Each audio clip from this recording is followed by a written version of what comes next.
Agora, uma das coisas que realmente me assombrou e me deixou chocado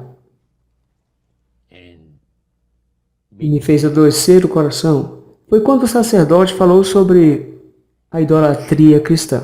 O que é idolatria cristã? Que o sacerdote mencionou nestas palavras. Conte o que ele disse, Roger.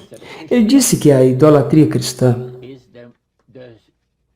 é a mais grandiosa, ou grande engano, que já foi trazido sobre a família humana, sobre a humanidade.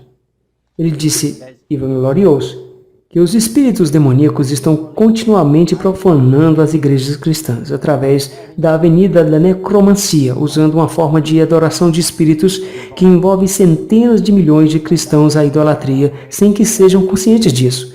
Agora, o que é necromancia? Descreva isso e defina a necromancia para mim. Crença de que o ato de crer na necromancia é você invocar os espíritos dos mortos. Disse que você pode falar com alguém que está morto, certo? A sessão que você foi inicialmente, assim a prática da necromancia. Agora, o sacerdote diz que o super-engano é trazido apenas de uma maneira, através da crença enganosa que o homem tem uma alma imortal que vive após a morte. E ele disse que isso constitui idolatria através da necromancia.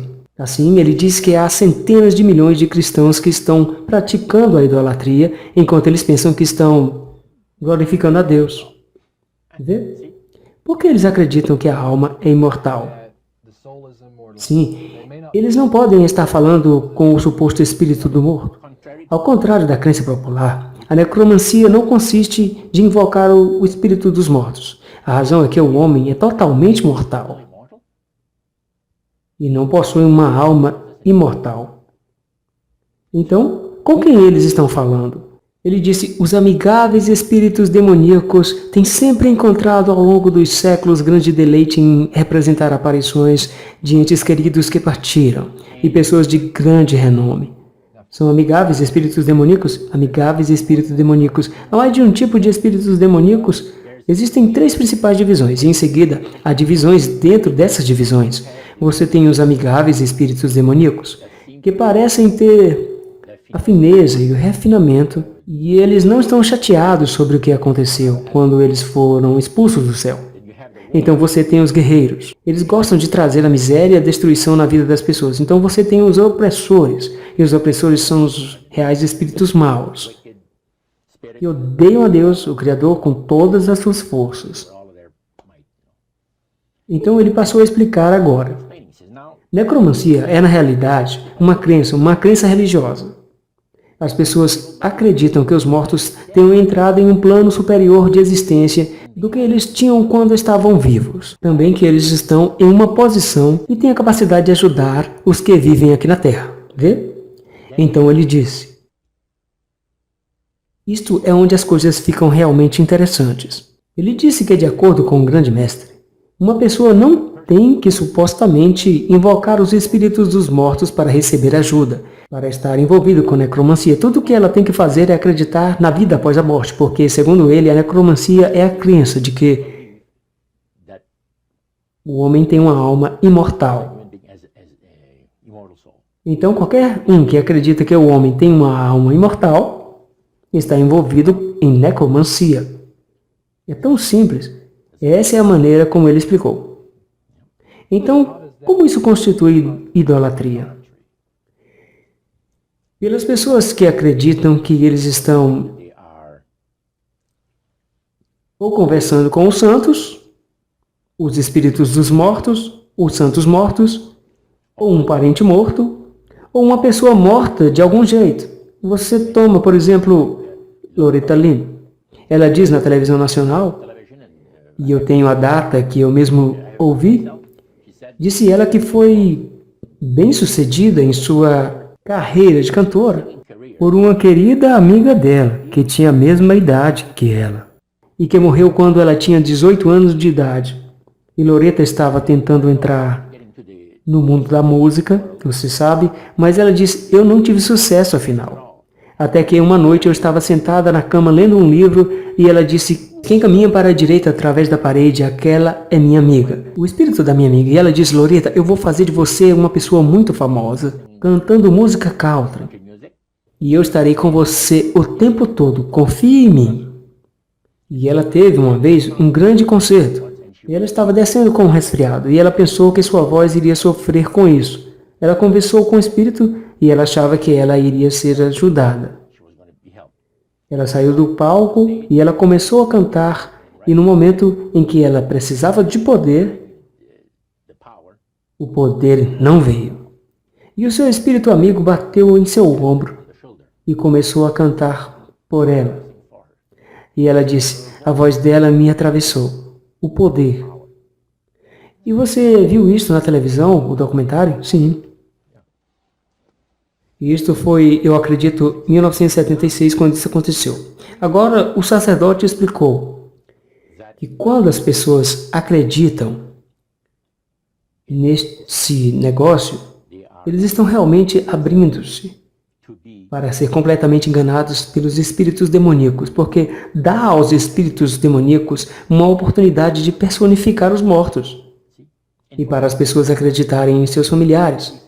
E o sacerdote diz que, antes de tudo, traz ao grande mestre o respeito e a reverência que é devida ao seu grande nome e faz todos os outros espíritos excessivamente felizes, porque eles são os que têm trabalhado para levar as pessoas a acreditarem na vida após a morte.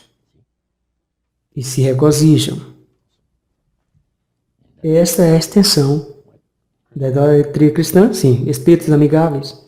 Apenas para divagar por um momento, você mencionou 3 categorias diferentes. Os espíritos amigáveis são aqueles que gostam de personificar, ser um historiador. Eles se especializaram nisso. Em sua experiência nos serviços de louvor e na sala de adoração, ou em outros lugares onde você foi, nos lugares que estava, alguma vez você assistiu a qualquer uma onde a necromancia, ou mesmo alguma coisa da chamada popularmente hoje de canalização, teve lugar onde você realmente ouviu a voz de alguém em resposta a algumas dessas questões? Um número de vezes, mas uma vez em particular que me fascinou, porque foi de uma maneira única. O sacerdote disse-nos que havia um historiador francês que era afiliado na Universidade de Montreal, que é a universidade francesa, e a inglesa McGill University. Então, a Universidade de Montreal é a universidade francesa. Este homem era de Paris. E ele queria ter alguns detalhes em relação a Napoleão Bonaparte e um de seus generais.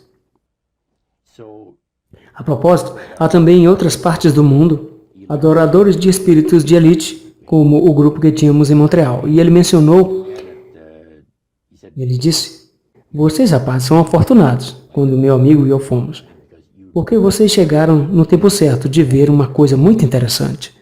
Meu amigo está tendo suas devoções na sala de adoração dos deuses, e ele vai usar um transmédio para conversar com certos espíritos demoníacos que irá informá-lo no que diz respeito à história antiga sobre Napoleão.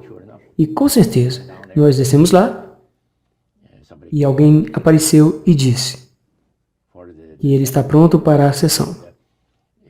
E ele disse que precisaria de 3 pessoas. Ele precisava de 3 pessoas, mas ele queria 5 pessoas para se voluntariar e para ser o canal para os espíritos. Então, 3 delas foram escolhidos lá. E os outros voltaram-se e sentaram-se. O homem agitou a cabeça um pouco, seus olhos ficaram vitrificados, e ele ficou assim por uma meia hora. E os espíritos falavam através dele. Ele disse, eu sou um espírito conselheiro. O que vocês gostariam de saber?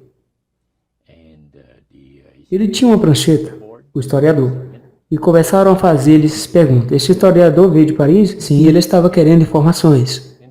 Algumas informações detalhadas sobre Napoleão Bonaparte e um de seus generais. E ele fez as perguntas de um desses seres humanos que estava canalizando. Oh sim, a voz mudou e tudo. A voz da pessoa mudou completamente.